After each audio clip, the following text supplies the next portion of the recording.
Welcome back. It has been a funny couple of days on the tour, I suppose, because off the back of the Lions clinching the series in that incredible game at the MCG on Saturday, it's been all a little bit quiet from the Lions camp. They had a couple of well-earned days off where they've no doubt been drinking a load of beer and celebrating, but they were back today. So in this video, what I thought I would do is play some clips of my chats with Andrew Goodman, the assistant coach, and Maro Itoje, the captain. There was also a World Rugby event today, so I spoke to Michael Hooper and the CEO, Alan Gilpin. So I thought I'd stitch a few bits together on some of the talking points at the moment on the tour. So welcome back. Hope you enjoy it. Something a little bit different for you, but I wanted to do some sort of video today. So comment down below, what do you make of this final game in the series? I actually still think there is a really interesting narrative around this game, despite the fact the Lions are 2-0 up, which I'm going to get into now. But give me your thoughts. Are you excited about it? Do you care about it at this point? And what have you made of particularly the Australian reaction to the Jack Morgan clear-out at the end of the game, which amazingly is still a bit of a talking point. I think it will start dying down now, but still a bit of a talking point, given that we're a fair few days removed from that match. So let me know, like the video as well, subscribe to the channel whilst you're here. But as I was saying, I feel it's a funny one because the Test series is done, but I still feel like I'm quite intrigued for Saturday on a couple of different levels. Firstly, how do the Wallabies respond? Particularly, I think, given the history of the Lions haven't gone 3-0 in a Test series since 1927, which was against Argentina, which I think later got counted as a tour and a series. Really, it was so long ago, but you're looking about a century's worth of history. The Lions, as we'll hear from them in this video, are seriously motivated to win this thing 3-0. I really don't think that they're sat there 2-0, happy days. Let's make 15 changes. Everyone can have a day off. We're barely going to be training this week. Like, you speak to the Lions, and having been following them now for 6 weeks and speaking to them, I've always got the sense that they want to be a great team and they want to do something historic. And being the first team to win 3-0 in a Test series in almost 100 years would be historic. Being the first team since 1974 to go undefeated in a Test series would be historic. I think you're going to see a Lions team that, despite the fact that they've been celebrating, they're not going to be making loads of changes in the way that South Africa did in 2009, if you remember, when the Springboks went 2-0 up. They made loads of changes. The Lions won that final Test. I don't think we're going to see a game of that nature. So I suppose on that point, let's hear from the Lions themselves, because this is something that I spoke to Andrew Goodman about and Maro Itoje. I'll put their interviews back to back, but this is what they had to say, both on the celebrations they've had and how they're preparing for the game at the weekend. It's been a great few days, a lot of excitement around the place, a lot of joy, pride, all the emotions you can imagine. It's been amazing to see how much friend and family have travelled over as well, so it's been great to have them involved in the celebrations, and I suppose just to see the support there at the MCG again, it's been amazing, the whole tour, but especially these last 2 Test matches, to feel the buzz, the sea of red around, not just at the stadium but pre-game. It's been amazing for the lads, so yeah, it's been a good couple of days. Has there been any injury news off the back of the game? How's everyone faring? We had for this time of tour, it's amazing how many we've still got available. Obviously, unfortunately for Gary, he's been ruled out of this Test match, but we had Mac, Joe, Sione all out there running today, so they're in contention.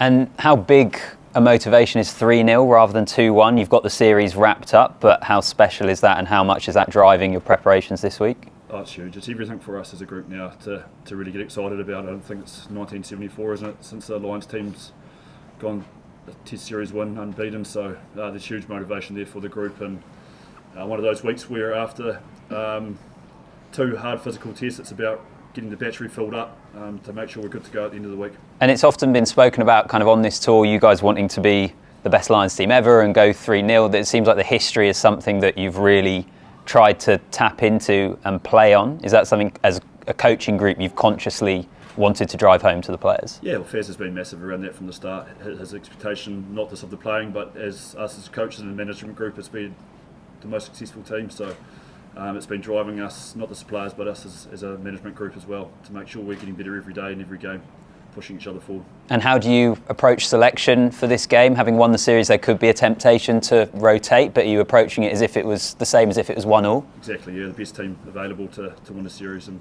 that might look like some changes, it might look like consistency. So as I said, we'll see how the boys go through the recovery process over the next couple of days, and whatever 23's picked will go out there and do the best for the team. Where do you think it will rank for you in your career? I know you've won stuff with club and country, you've been on Lions tours previously, but... No, it'll be right up there for sure. Obviously this is my third tour, and this is the first tour that has been a Lions win for myself, so it's massive, it's huge. Last 2 tours went very close, but I'm delighted that I can now say I'm part of a winning Test series. What's made this Lions team successful, do you think? I think there's a few things. I think it's been a very cohesive group on and off the field. The boys have totally bought into what we're trying to do. The coaching staff have been very cohesive, as well as the backroom staff. And I think there's been probably the right amount of work and play, whilst as I'm sure when you speak to players past and present, they talk about the bonds, the experiences and all that kind of stuff that they forged during these tours. And that's obviously great and very important, but the other side of that is the rugby, and I think there was a good balance between that. And yeah, I think a huge amount of credit has to go to everyone involved. How do you guys then, for the third test, and Andrew Goodman was just in here and you've said it, how important that still is to you, how do you maintain the hunger and the drive when you've won the Test series already? Well, I guess we want to be a part of something very special. Winning a Test series obviously is extremely special, but what would be an absolute dream would be to go out there and perform to the level we think we can perform to and win the third game. Whilst the first 2 games have been great because we've got 2 wins, there's still a feeling that we probably haven't put it together in the way we know that we can, and I think that's the exciting thing for us. We want to chase down that performance that we've been searching for. So as I said previously, I really don't think it is lip service that Mauro Itoje and Andrew Goodman are playing towards the desire to win 3-0, the desire to back it up again this weekend and to be a kind of historic Lions team. And actually, despite the fact that they've won the series, I feel like this Lions team in 2025 need a 3-0 win to be, not to be remembered, that'd be too harsh. They're going to be remembered. We're going to be talking about the Hugo Keenan winning try for years to come. But I think to be remembered in the way that some Lions teams are, some winning Lions teams are, I think they do need 3-0 in a weird way, because I think people will always be able to point towards the caveat of where the Wallabies are at the moment, how they've been struggling. Whereas I think 3-0, being a team to 3-0 your opponents, will live through the decades. So I completely believe the Lions. I think they need that to happen almost. And I'm excited for the game at the weekend. What about the Australian perspective? So there's still been unhappy about the Jack Morgan clear-out. I've said it in previous videos that if you haven't seen already, I felt like it was a classic decision that could have gone either way. And honestly, I personally wouldn't have had an issue either way. If they had turned around and said that's a penalty, I wouldn't have been outraged by it. The fact that they stuck with their on-field decision, I've got no problem with either. I think it is a grey area. I think you get that in regards to the breakdown quite often. And the fact they stuck with that, I didn't really have a problem with it. But the Wallabies did. Big story over here. And it's been a bit of a talking point. This is what Alan Gilpin, the Rugby Australia CEO, had to say on the issue.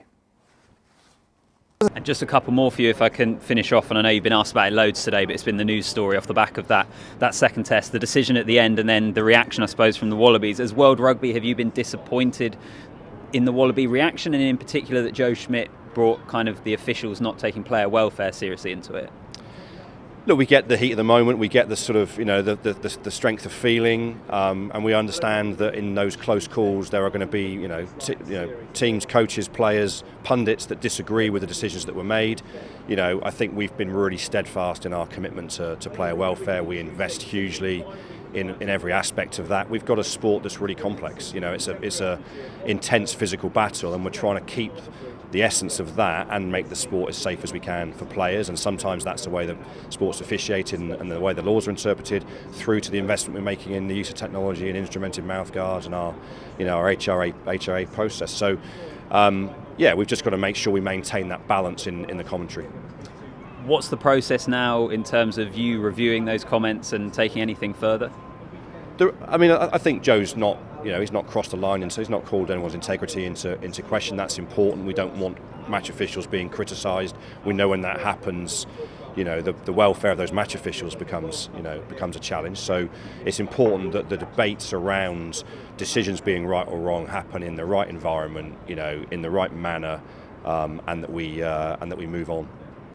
And Alan Gilpin wasn't the only man that I spoke to today. So the reason that he was there and the reason that we were in that incredible location and the backdrop, I'll never do another interview like that, Harbour Bridge on one side, Sydney Opera House on the other, was World Rugby basically announced their ticketing strategy, or whatever you want to call it, ticketing program for the World Cup in 2027, which in itself wasn't all that interesting. If those of you that are wanting to travel out here, then you might find it interesting about the cost of tickets and when you have to register and all that sort of thing. So do go and check that out if you were planning to attend the World Cup in a couple of years' time. That's on the World Rugby website.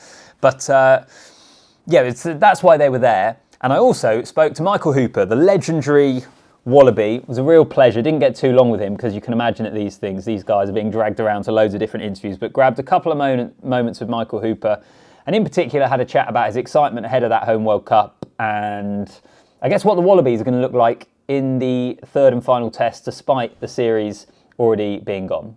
Well, Michael, how good is this? Events like this makes you feel that World Cup on Aussie soil's a step closer? Yeah, it certainly does. Just thinking back to the 23 World Cup and how quickly this 2 years has come to this Lions series that we're standing in now. It's that same amount of time until we hit the World Cup in 27. It is super exciting for players.